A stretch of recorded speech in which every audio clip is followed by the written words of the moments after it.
Hello दोस्तों, आपका बहुत बहुत स्वागत है आपके अपने चैनल एमपी ऑनलाइन स्टडी पर। जैसे कि आपको पता है आज का जो हमारा टॉपिक रहने वाला है वो है झाबुआ जिला। आज जो है हम झाबुआ जिले से रिलेटेड डिस्कशन करने वाले हैं। वीडियो थोड़ा सा शॉर्ट होने वाला है क्योंकि झाबुआ जिले से रिलेटेड फैक्ट थोड़े से कम है, परंतु इम्पोर्टेंट उतना ही है जितना कि अन्य सारे जिले हमारे लिए इम्पोर्टेंट होते हैं। क्योंकि जैसे कि आपको पता है झाबुआ जो है एकमात्र ऐसा जिला आपको देखने को मिलता है जो कि राजस्थान के साथ और गुजरात के साथ दोनों के साथ ही सीमा का निर्धारण करते हैं। देखिए, अगर हम बात करें झाबुआ की तो आप जैसे कि मैप के अकॉर्डिंग देखेंगे, एमपी के अगर मैप के अकॉर्डिंग आप झाबुआ जिले को देखेंगे ना तो आपको देखने को मिलेगा झाबुआ जिला कहाँ, पूरा आपका पश्चिमी क्षेत्र में। पश्चिमी क्षेत्र में जब आप देखेंगे अलीराजपुर के ऊपर, मतलब अलीराजपुर के उत्तर में। अलीराजपुर आपको कहाँ देखने को मिलेगा, नीचे देखने को मिलेगा। और अलीराजपुर के उत्तर में आपको क्या देखने को मिलेगा, झाबुआ जिला देखने को मिलेगा।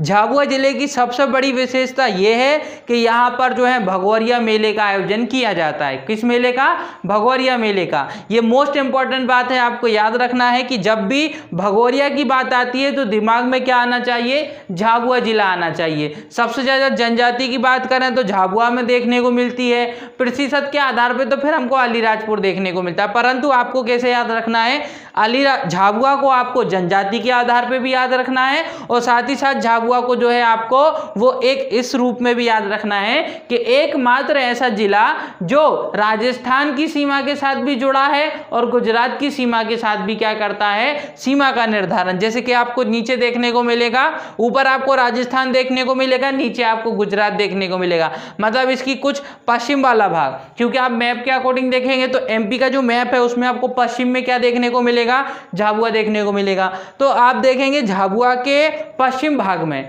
झाबुआ के पश्चिम भाग में आपको दो जो है राज्य देखने को मिलेंगे। एक आपको देखने को मिलेगा राजस्थान और उसके नीचे देखने को मिलेगा गुजरात। गुजरात के साथ भी सीमा बनाता है और राजस्थान के साथ भी सीमा बनाता है। कौन, झाबुआ।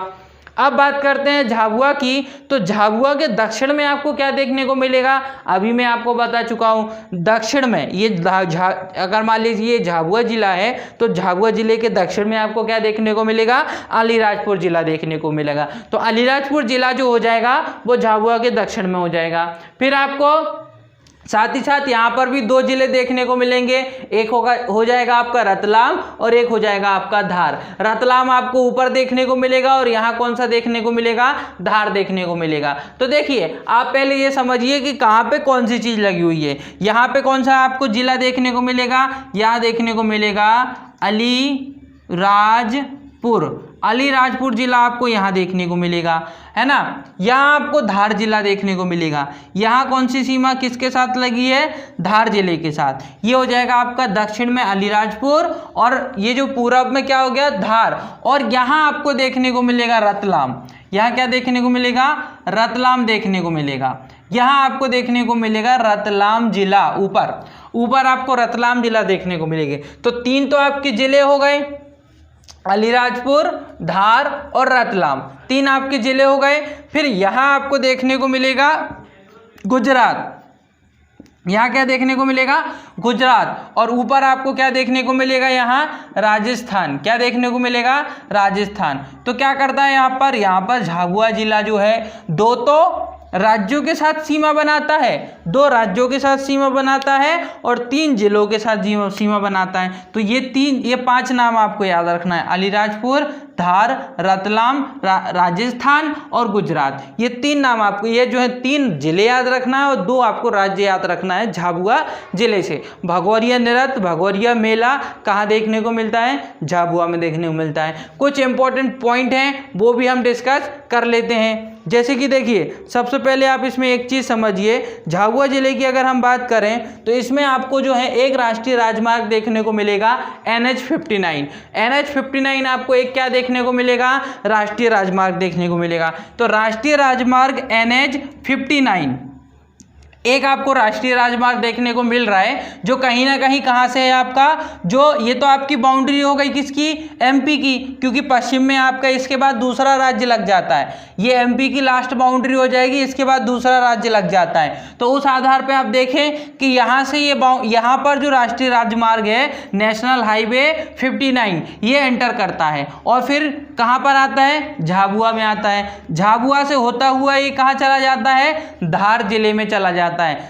झाबुआ से होता हुआ ये कहाँ चला जाता है, धार जिले में। तो आप देखिए ये आपका एंटर किया गुजरात से, गुजरात से एंटर करने के बाद कहाँ आएगा, धार झाबुआ जिले में, झाबुआ जिले से कौन से जिले में चला जाएगा, धार जिले में चला जाएगा। तो राष्ट्रीय राजमार्ग आपको नाम याद रखना है नेशनल हाईवे 59 NH 59, ये आपका राष्ट्रीय राजमार्ग हो जाएगा।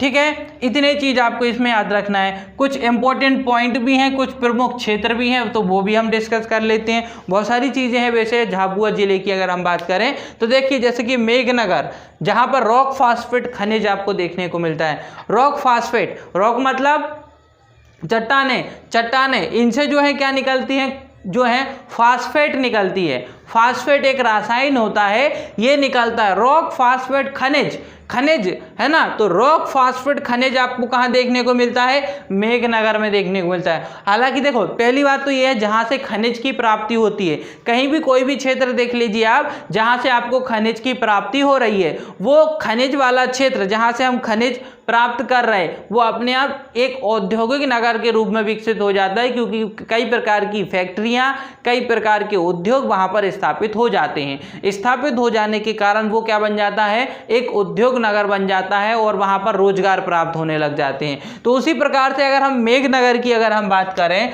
तो आप देख सकते हैं कि जैसे कि मेघनगर में रॉक फास्फेट खनिज प्राप्त होता है, जिसके कारण ही ये क्या बन गया है, यहाँ पर औद्योगिक केंद्र की स्थापना हो चुकी है। कई प्रकार की की फैक्ट्रियां आपको कहां देखने को मिलेगी, वो मेघनगर में देखने को मिलेगी, जहां के रॉक मतलब जो पत्थर है वहां से फास्फेट प्राप्त होता है। ठीक है, तो ये जो है आपको मेघनगर से याद रखना है। देवझिरी, देवझिरी के किस लिए इंपॉर्टेंट है, देवझिरी इसलिए इंपॉर्टेंट है क्योंकि यहां नदी देखने को मिलती है आपको, एक सुनार नदी, और सुनार नदी के तट पर ही क्या स्थित है, देवझिरी स्थित है। ये जो देवझिरी एक क्षेत्र आप झाबुआ में देख रहे हैं, ये जो देवझिरी एक क्षेत्र आप झाबुआ में देख रहे हैं, यह क्षेत्र जो है सुनार नदी के तट पर स्थित है और भगवान शिव का यहाँ प्राचीन मंदिर भी आपको देखने को मिलता है। तो यहाँ पे दो चीज आप याद रखना, यहाँ पे एक आपको नदी देखने को मिलेगी, यहाँ पर आपको एक नदी देखने को मिलेगी, वो कौन सी नदी है, सुनार नदी देखने को मिलेगी, और दूसरी चीज यहाँ पर आपको क्या देखने को मिलेगा, शिव मंदिर देखने को मिलेगा, शिव मंदिर देखने को मिलेगा। तो ये दो चीज आप इसमें याद रखना, एक सुनार नदी देखने को मिलेगी आपको यहाँ पर, और एक आपको शिव मंदिर देखने को मिलेगा। ठीक है, पानी की झीलों, पानी की झिरी में मौजूद है। अच्छा, ये जो मंदिर है पानी की झिरी, पानी की झिरी तो आप समझते हैं ना, जो पानी गिरता है उसके निचला जो क्षेत्र है वहां पर आपको शिव जी का मंदिर देखने को मिलेगा। पानी की झिरी जो जिल रही, जिस प्रकार जल प्रपात होता है ना ऊपर से, लेकिन जल प्रपात क्या होता है, उसकी ऊंचाई अधिक होती है। झीलें जो होती है, झिरी जो होती है वो कम ऊंचाई की होती है, उनकी ऊंचाई क्या होती है, कम होती है, हाइट क्या होती है, कम होती है। प्रपात तो बहुत लंबे होते हैं, तो जो प्रपात की जैसे ही होती हैं आपकी झिरी, तो पानी की झिरी में मौजूद है क्या, आपका ये मंदिर, भगवान शिव का मंदिर, क्योंकि वहीं पर क्या उपस्थित है, देवझिरी। देवझिरी कौन सी नदी के तट पर स्थित है, सुनार नदी के तट पर स्थित है, वहां आपको भगवान जो शिव का प्राचीन मंदिर देखने को मिलता है, और ये जो देवगिरी है ये पानी की झिरी में मौजूद है। तो इतने पॉइंट आपको किससे याद रखना है, देवझिरी से याद रखना है, जो झाबुआ जिले के अंतर्गत आता है। अब बात करते हैं झाबुआ नगर की, है ना, थोड़ा सा झाबुआ नगर इंपॉर्टेंट हो जाता है, क्यों वो समझिए। 14 मई 2018 में अलीराजपुर झाबुआ से पृथक किया गया, सबको पता है। अलीराजपुर जो झाबुआ के कहाँ उपस्थित है, दक्षिण में उपस्थित है। झाबुआ का, अलीराजपुर का निर्माण झाबुआ को पृथक करने से, मतलब झाबुआ को दो भागों में बांटने के बाद एक भाग क्या कहलाया, अलीराजपुर कहलाया, और ये कब किया गया था, 14 मई 2018 को अलीराजपुर जिले का गठन किया गया झाबुआ जिले से। ठीक है, तो ये चीज आपको इसमें याद रखनी है। मध्य प्रदेश का पहला आदिवासी शोध केंद्र, मध्य प्रदेश का पहला आदिवासी शोध केंद्र। आप समझ रहे हैं ना, यहाँ आदिवासियों से रिलेटेड फैक्ट बहुत सारे हैं। जब भी आता है तो झाबुआ उसका आंसर हो जाएगा, क्योंकि आदिवासी का भगोरिया नृत्य आपको यहाँ देखने मिलता है। और मध्य प्रदेश का पहला आदिवासी शोध केंद्र आपको कहाँ देखने को मिल रहा है, वो भी आपको झाबुआ में देखने को मिल रहा है। उसके बाद जल ग्रहण क्षमता में अग्रणी है। यहाँ की जो मिट्टी है वो जल को अधिक ग्रहण कर लेती है, इसलिए क्या लिखा है, जल ग्रहण क्षमता में अग्रणी है। झाबुआ का जो ये आपको क्षेत्र देखने को मिल रहा है, ये जो क्षेत्र है झाबुआ का, इसकी जो मिट्टी है वो पानी को अपने अंदर क्या कर लेती है, सोख लेती है। पानी को अपने अंदर क्या कर लेती है, एब्जॉर्ब कर लेती है। पानी को अपने अंदर क्या कर लेती है, ग्रहण कर लेती है। इसलिए हम बोल सकते हैं कि जल ग्रहण क्षमता सबसे अधिक पाई जाती है जो आपकी झाबुआ जिले की मिट्टी है इसके अंतर्गत, इसलिए जल ग्रहण क्षमता में ये अग्रणी है। ठीक है, इतनी चीज इसमें याद रखना। अब बात करते हैं railway coach repair factory. Railway coach repair factory, repair करते हैं ना हम, जो रेलवे कोच होता है ना, रेलवे कोच आप रेलवे इंजन देखते हैं ना, जितना भी मटेरियल लगा होता है रेलवे के डिब्बे में, एक बोगी में जो मटेरियल लगा होता है उसको रिपेयर करना, उसके रिपेयर करने की फैक्ट्री आपको कहाँ देखने को मिलेगी, झाबुआ में देखने को मिलेगी। उसकी फैक्ट्री आपको कहाँ देखने को मिलेगी, झाबुआ में देखने को मिलेगी। साथ ही साथ मैंने ये चीज़ तो आपको बता दी है कि राजस्थान और गुजरात की सीमा को स्पर्श करने वाला एकमात्र जिला, जो कि राजस्थान और गुजरात की सीमा को स्पर्श करता है, झाबुआ जिला।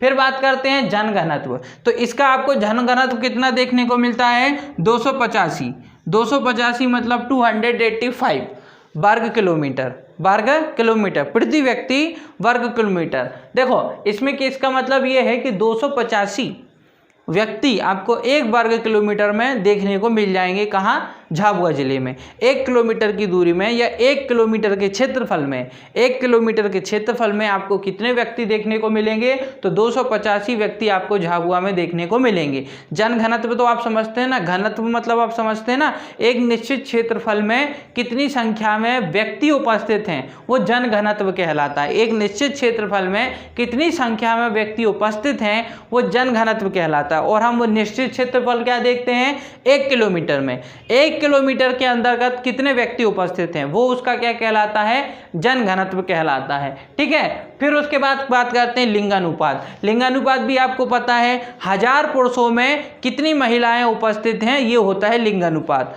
1000 पुरुषों में कितनी महिलाएं उपस्थित हैं, ये क्या होता है, लिंगानुपात। तो आप देखिए इसका लिंगानुपात आपको कितना देखने को मिल रहा है, आपको देखने को मिल रहा है 990। इसका मतलब क्या है, 1000 पुरुषों पे आपको कितनी महिलाएं देखने को मिलेंगी, 990। मतलब क्या हो गई, महिलाओं की संख्या क्या हो गई, झाबुआ में कम हो गई है ना, और पुरुषों की संख्या महिलाओं की तुलना में क्या हो गई है, अधिक हो गई है। कहाँ पर, झाबुआ में। ठीक है, तो ये होता है आपका लिंगानुपात। लिंगानुपात को 1000 पुरुषों से तुलना की जाती है और जनघनत्व की तुलना 1 किलोमीटर के अंतर्गत की जाती है। ये 2 चीज आप इसमें याद रखना है। मुख्य खनिज की बात करें तो आपको डोलोमाइट उत्पादन में आप देख सकते हैं, उत्पादन में स्थान रखता है। देखिए ये जो है आपके उत्पादन में दूसरा स्थान रखता है ना। अगर हम डोलोमाइट के उत्पादन की बात करें तो इसमें ये जो है दूसरा स्थान रखता है,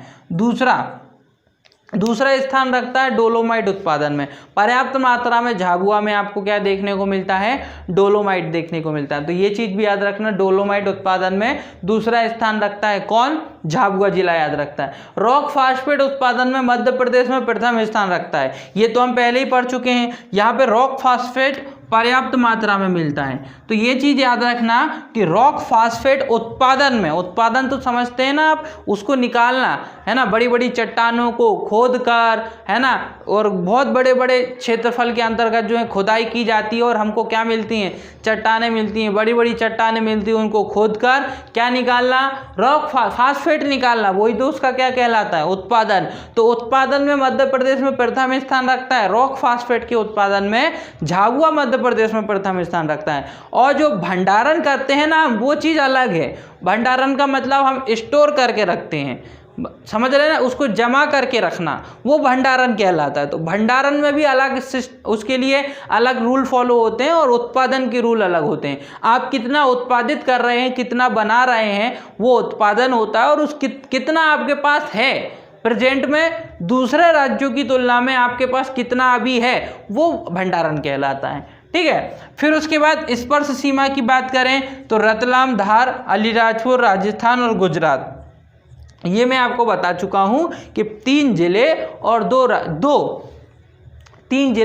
राज्य, ये जो है झाबुआ के साथ जुड़े हुए हैं। तो इतनी सारी चीज़ें हमने झाबुआ में आज डिस्कस की, जो कि इम्पोर्टेंट है। झाबुआ इम्पोर्टेंट है। फैक्ट थोड़े कम थे, चैप्टर थोड़ा शॉर्ट था, उसके बावजूद भी मैं बोल रहा हूँ कि ये जो जिला है, झाबुआ जिला है, ये इंपॉर्टेंट हो जाता है सारे एग्जामों के लिए। कई प्रकार के फैक्ट हैं जो एग्जाम में पूछे गए हैं और पूछे जाते हैं। कई चीज़ें इसमें पूछी जाती हैं। मेघनगर रॉक फास्फेट से रिलेटेड कई एग्जाम में पूछा जाता है ना। नेशनल हाईवे से रिलेटेड तो एग्जाम में आने लगे हैं आजकल क्वेश्चन, कई प्रकार के क्वेश्चन आते हैं, है ना। और कौन सा जिला किस राज्य के साथ सीमा बनाता है, ये तो मोस्ट इम्पॉर्टेंट क्वेश्चन है सारे एग्जामों के लिए, ये पूछा ही जाता है। तो इतनी सारी चीज़ें आपको जो है झाबुआ जिले से याद रखना है।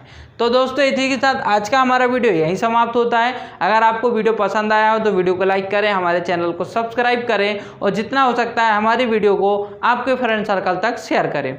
ओके दोस्तों, thank you, thanks for watching.